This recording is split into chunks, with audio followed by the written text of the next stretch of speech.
Hello friends, welcome back to my YouTube channel learning with agriculture.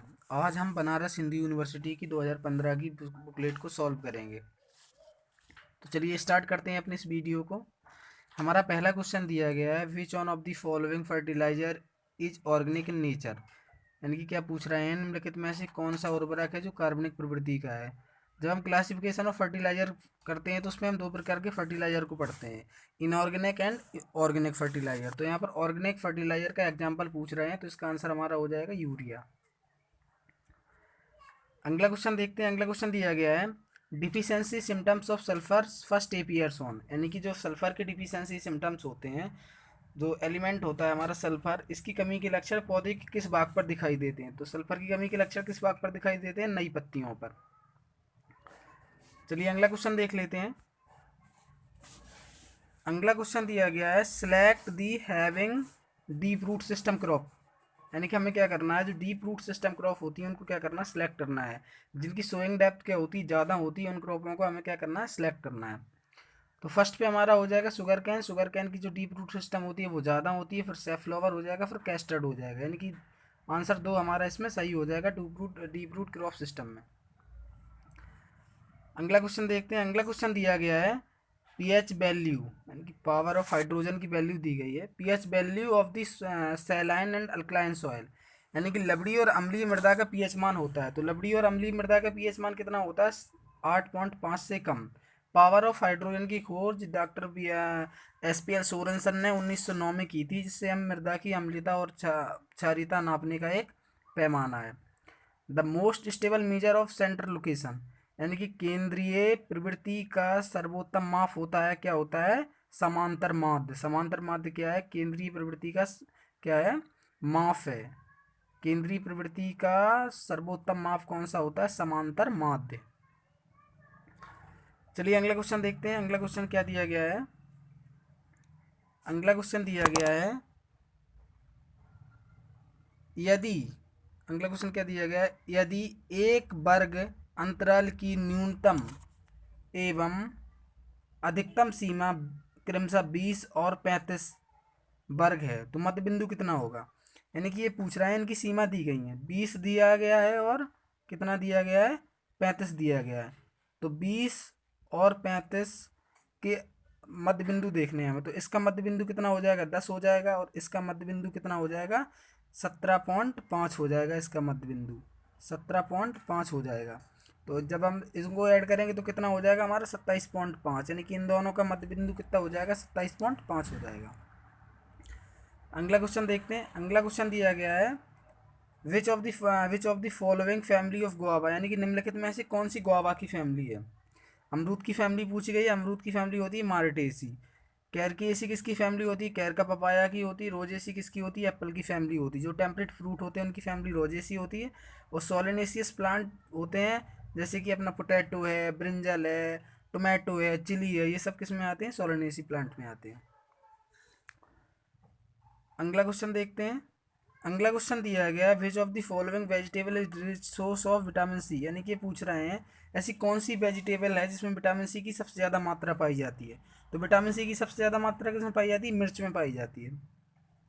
Television का प्रसारण किस वर्ष से शुरू हुआ है। Television broadcast started in India in the year, किस ईयर में, यानी कि कौन सी ईयर में टेलीविज़न का प्रसारण शुरू हुआ था।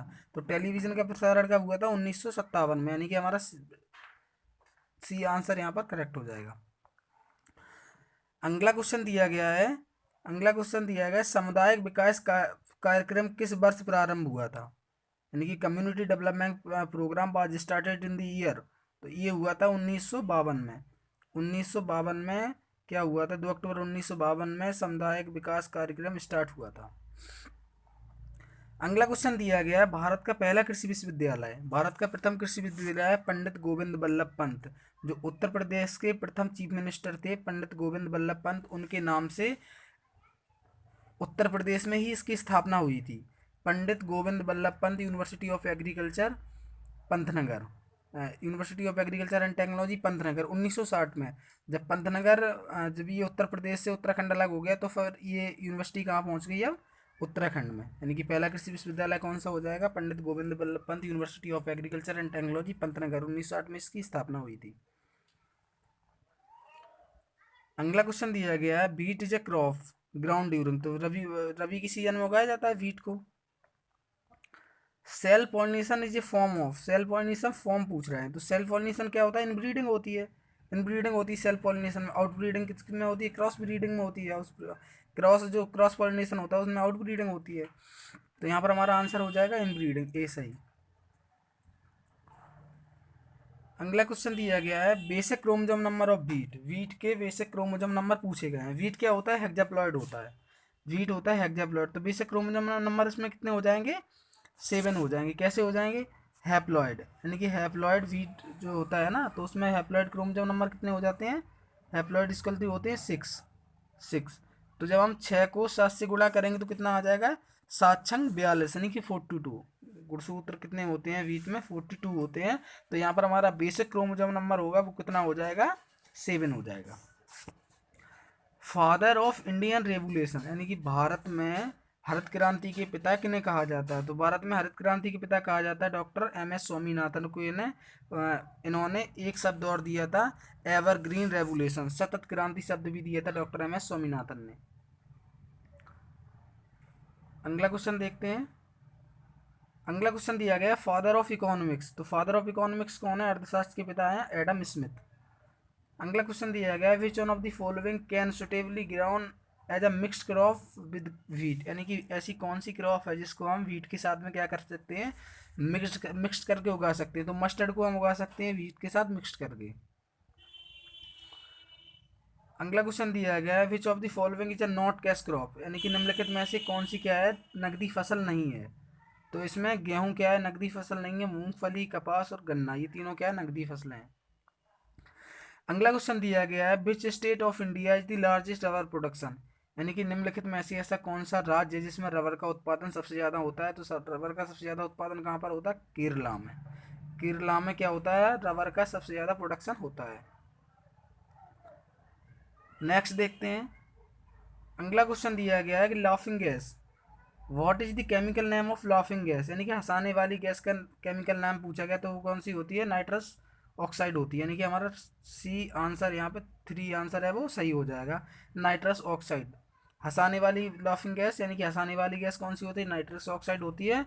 और रुलाने वाली गैस कौन सी होती है, NH3, यानी कि अमोनिया कैसी होती है, रुलाने वाली गैस होती है अमोनिया, और लाफिंग गैस होती है नाइट्रस ऑक्साइड।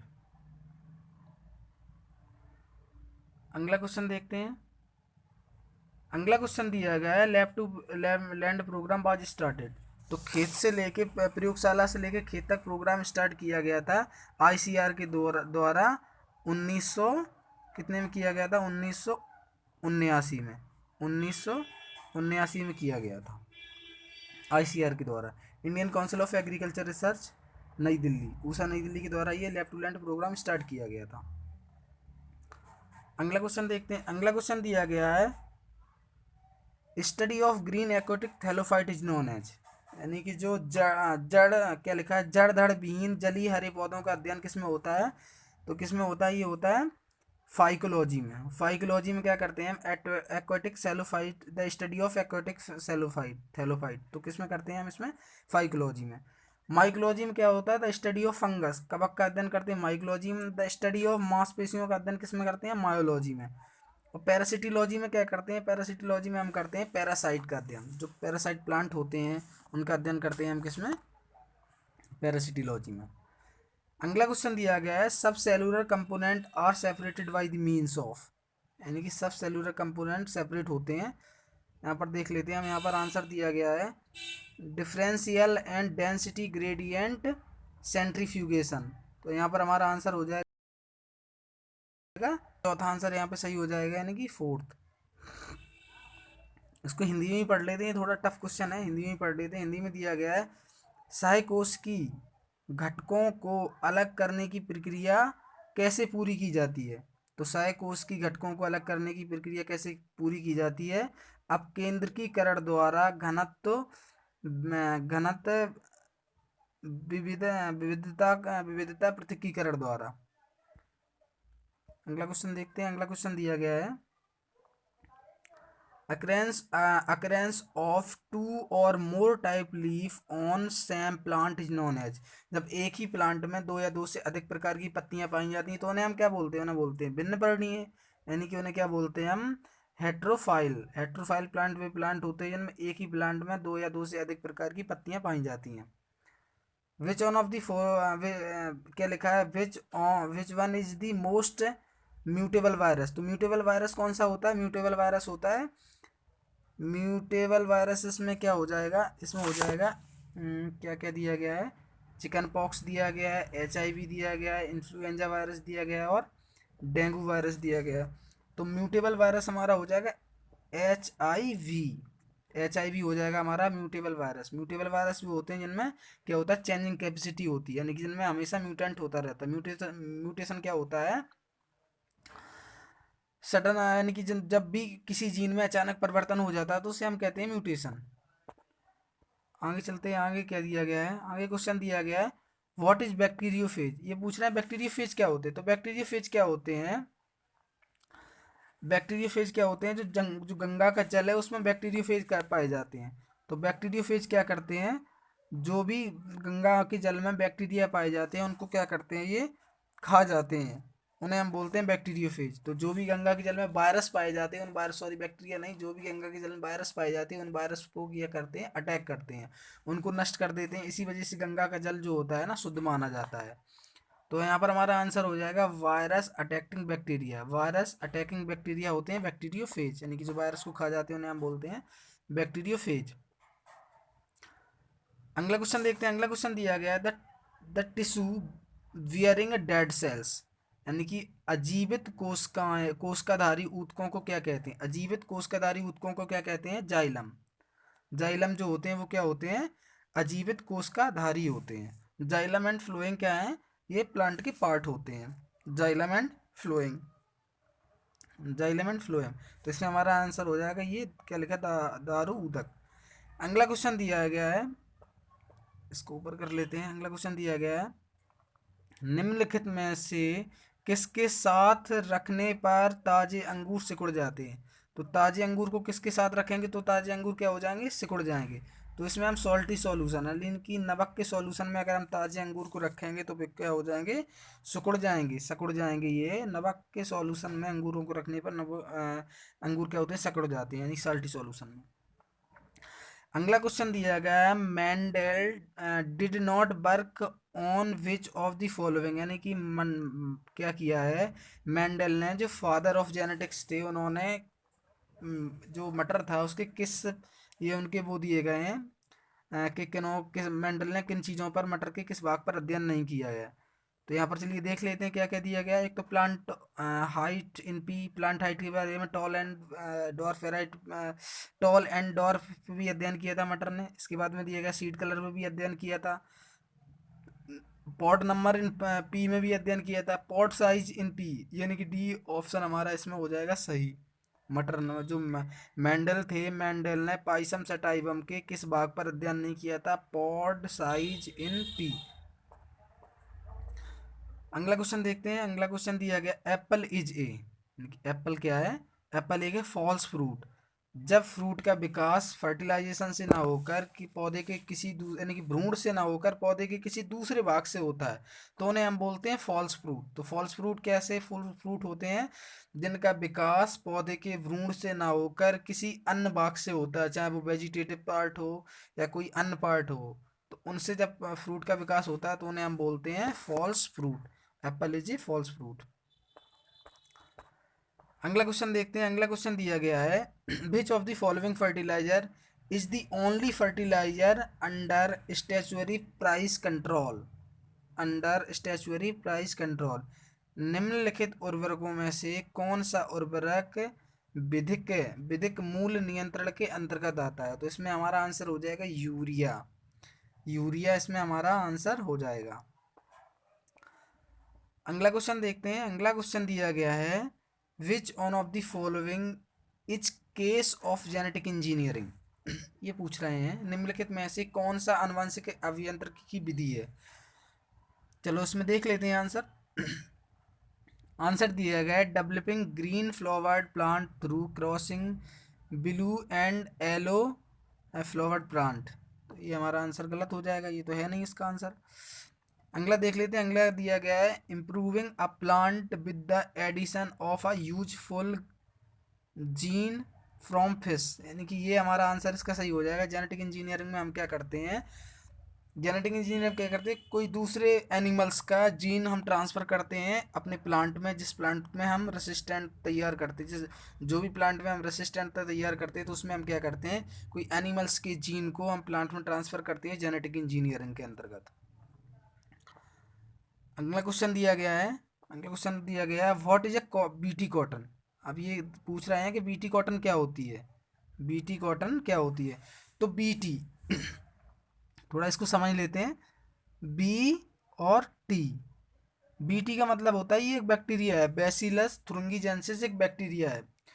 और कॉटन की क्रॉप में क्या हो रहा था, पिंक वॉलवर्म कॉटन का एक हानिकारक इंसेक्ट है, बहुत हार्मफुल इंसेक्ट है, जो कि कॉटन की सारी फसल को नष्ट कर देता है।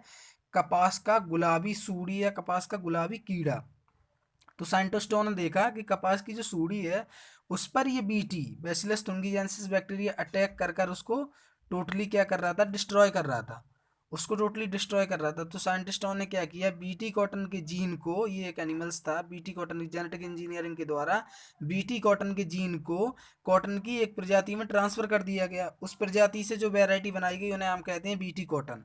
तो इस प्रजाति में क्या हुआ, जैसे ही इसकी दुर्गंध आती है बीटी की, तो ये क्या करते हैं, पिंक वॉलवर्म होते हैं, इन पे अटैक नहीं करते हैं, जिससे कि पिंक वॉलवर्म से हम बच सकते हैं। तो बीटी कॉटन क्या है, insect resistant variety of cotton, यानी कि जो पैक्टिनोफोरा है, गोसिपिल्ला इंसेक्ट है, उससे हमें क्या मिली है, रेसिस्टेंटता मिली है। तो ये क्या हो जाएगा, BT cotton insect resistant variety of cotton. चलिए अगला क्वेश्चन देखते हैं। अगला क्वेश्चन दिया गया है नॉर्मन ई बोरलॉग, यानी कि नॉर्मन अर्नेस्ट बोरलॉग को निम्नलिखित में से किस विषय हेतु नोबेल पुरस्कार से सम्मानित किया गया है। तो नॉर्मन ई बोरलॉग को नोबेल पुरस्कार मिला था अमन और शांति के क्षेत्र में, यानी कि पीस के क्षेत्र में इनको क्या मिला था, नोबेल प्राइज मिला था। अब बहुत से लोग इसको आंसर लगा देते हैं agriculture science, but agriculture science गलत है, क्योंकि जो जो डॉक्टर एनी बोरलॉग थे, इन्होंने दो सब्जेक्टों से पीएचडी कर रखी थी, एक तो जेनेटिक्स प्लांट ब्रीडिंग से और प्लांट पैथोलॉजी से।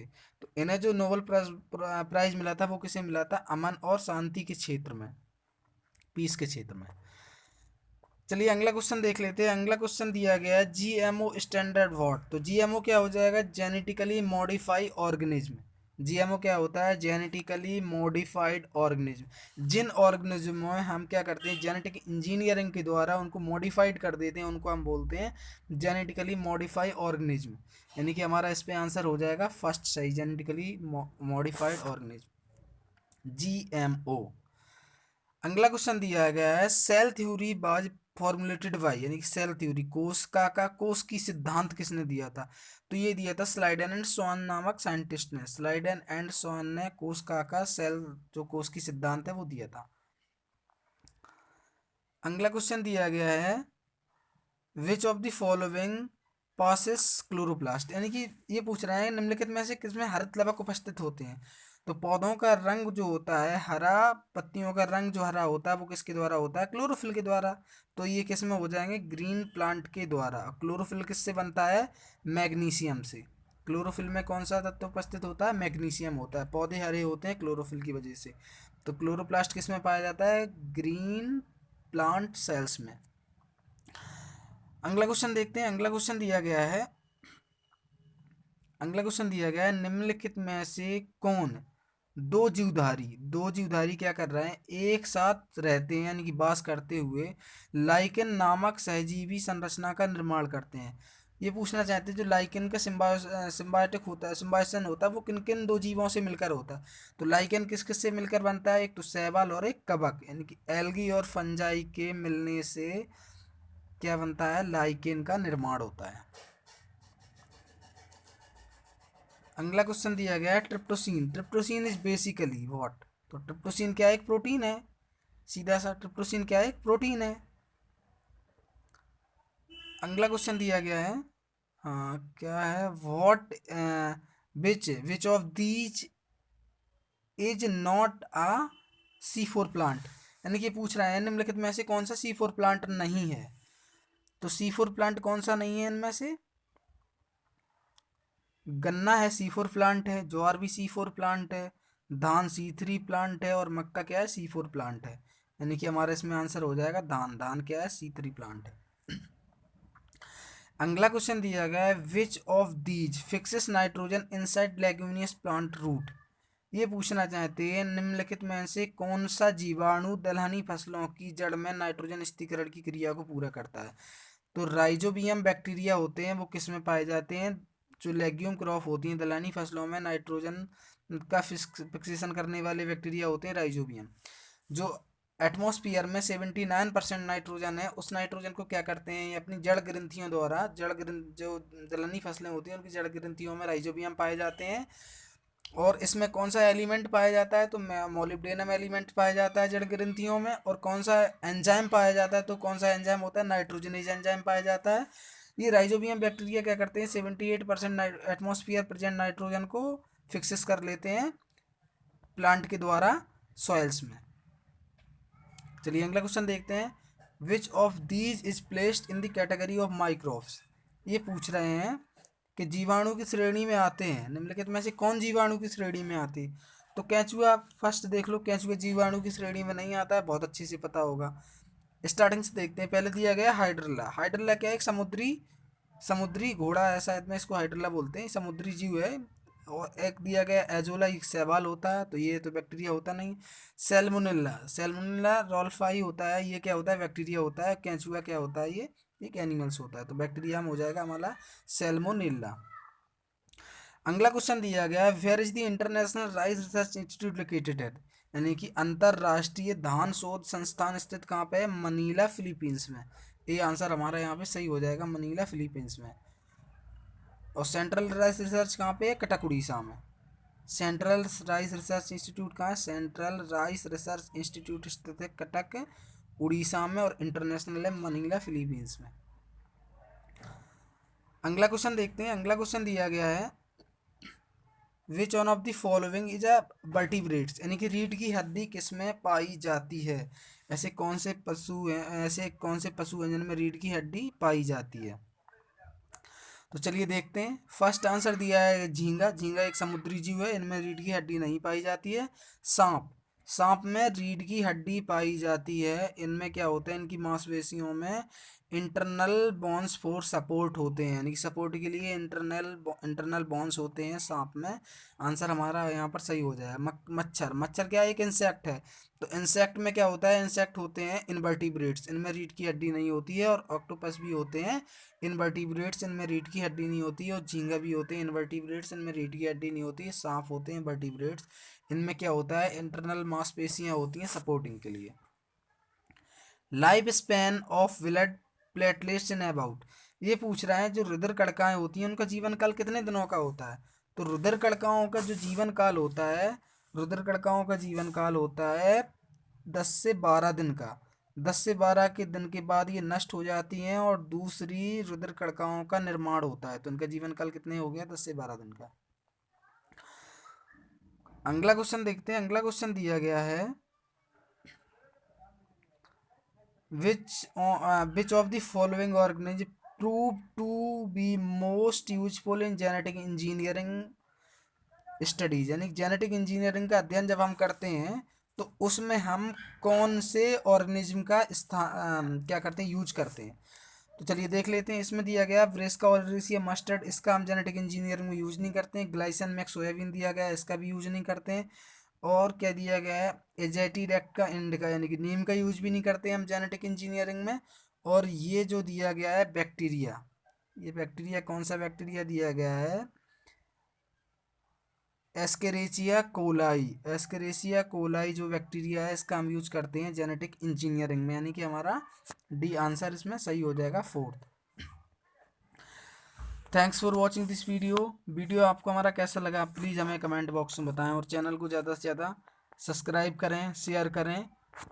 और अपनी जो भी आपको, जैसे अभी मैंने इस वीडियो को बनाया है तो इसमें वीडियो को मैंने बहुत ही कम इसमें मैंने डिस्क्रिप्शन जो भी मैंने इनका सॉल्यूशन दिया है, आंसर दिए हैं, वो मैंने बहुत कम ही शब्दों में दिए हैं। प्लीज़ आप हमें कमेंट बॉक्स में बताएं, यदि आपको फुल सॉल्यूशन चाहिए तो आप हमें कमेंट बॉक्स में बताएं, हम इसका पूरा सॉल्यूशन करके आपको दे देंगे। हमारा वीडियो आपको कैसा लगा तो प्लीज़ कमेंट में ज़रूर हमें बताएं, और चैनल को ज़्यादा से ज़्यादा सब्सक्राइब करें, शेयर करें दोस्तों तक। Thanks for watching this video.